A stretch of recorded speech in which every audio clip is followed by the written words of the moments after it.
আজি এটা অহা নাই অ' তাকে হেও এটা মানুহ আহিব লাগে ন এটা মানুহ অন্তত আজি ৰাতি সাজ কেনেকৈ মিলাম বাৰু হা ৰাতি সাজটো বাদ দিয়া মানুহজনীৰ পৰা চিন্তা লাগিছে গৈ পাই চাগে এটকাও দিব নোৱাৰিম ন কিমান কিবা কয়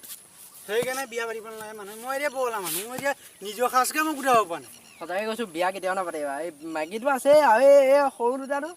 এই দুটাটো যোৱাৰ পিছত আৰু তাকে এতিয়া কেনেকৈ হেৰি কৰিম বাৰু এতিয়া এই 12 বাজি এটা মানুহ আহিব লাগে মোৰ খৰিটো থাকি আহিলে এটা মানুহ আহিব লাগে এটা মানুহ আহিব লাগে আজি নহ'ব নেকি দুটা আহিছে নেকি আহিছে আহিছে একদম ৰ কোন তহঁত বাকাত তহল দিবলৈ আমি পুলিচ ক'ত যা এই লগৰটো মানে গাৰ্লফ্ৰেণ্ড যদি এয়ালে তাকে অলপ বিচাৰি আহিছোঁ লগৰটো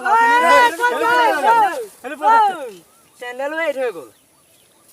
কি লকডাউন লকডাউন গাৰ্লফ্ৰেণ্ড লকডাউন নহয় আজিলে ক্ষমা কৰি দিয়ক লকডাউন মানে নে নামানো মানুহ কি কৰিছে লকডাউন নহয় তাকে লকডাউন আপোনালোকেও পিন্ধা নাই আমাৰ কথা বেলেগ কি পুলিচে কৰোণাই নধৰে পুলিচৰ কৰোণা হওক কথা ক'লে চব প্ৰশ্ন কৰি আছে যে মানে এতিয়া আজিলে ক্ষমা কৰি দিয়ক কিহৰ ক্ষমা আমাৰ লগত ক্ষমা নহয় 500 টকা দে যদি যাবলৈ মন আছে যা নহ'লে ফাইন কাটো নেকি না জেললৈ যাবি অ এইটো পুলিচ পুলিচ পুলিচ